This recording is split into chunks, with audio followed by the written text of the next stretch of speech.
Saganang buhay ang handog ng Diyos sa iyo.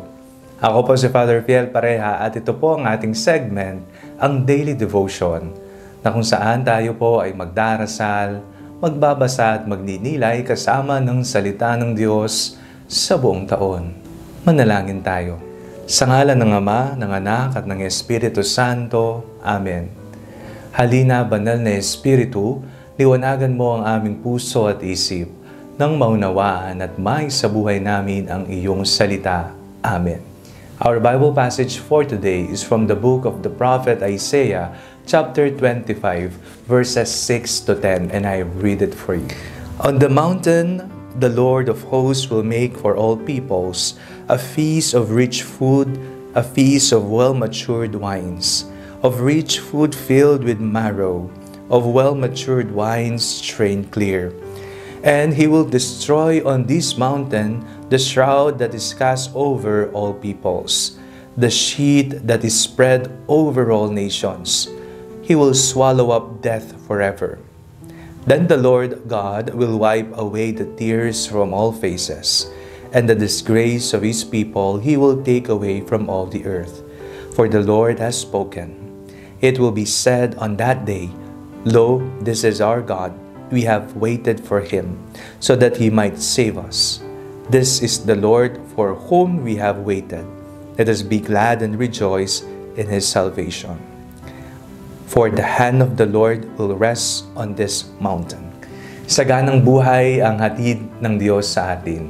Ito ang handog niya. Ito ang nais niyang ipagkaloob sa atin. Ngunit ang tanong sa atin, nakahanda ba tayong tanggapin ang mga ito? O ibang mga handog ang ating tinatanggap, ang handog ng kasamaan, ang handog ng kalaban. Ang akala natin na mga material na kaloob ng mundo na hinahalina tayo ng demonyo ay mga bagay na magdadala sa atin sa kalangitan. Ito yung mga nagbabalat kayong saganang buhay. Sa katotohanan, ang tunay nating kayamanan ay matatagpuan lamang sa Panginoon. Sa ating pong binasa ngayong araw na ito, hango sa aklat ni Propeta Isaías, napakinggan po natin kung papaanong narito ang Panginoon. Nais niyang ihandog saganang pagkain, saganang buhay, papawiin, pupunasan ang mga luha sa ating mga mata, ang kaligtasan na ipagkakaloob at tatanggapin niya muli tayo mula sa ating pagkakadapa at pagkakasala. Huwag tayong magpasilaw sa inihahandog ng mundo sapagkat ito'y mga balat kayo. Ang tunay nating kayamanan ay matatagpuan lamang sa Diyos. Amen. Manalangin tayo. Panginoong Jesucristo, pagkalooban niyo po kami ng isang pusong marunong kumilatis sa kung ano ang tama sa mali. Amen. Sa ngalan ng Ama, ng Anak, at ng Espiritu Santo. Amen.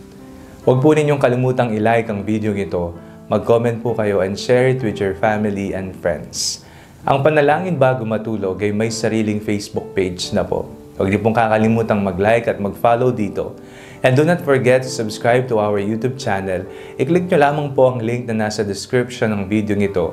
O kaya naman po, just search Father Fiel Pareha. God bless you po.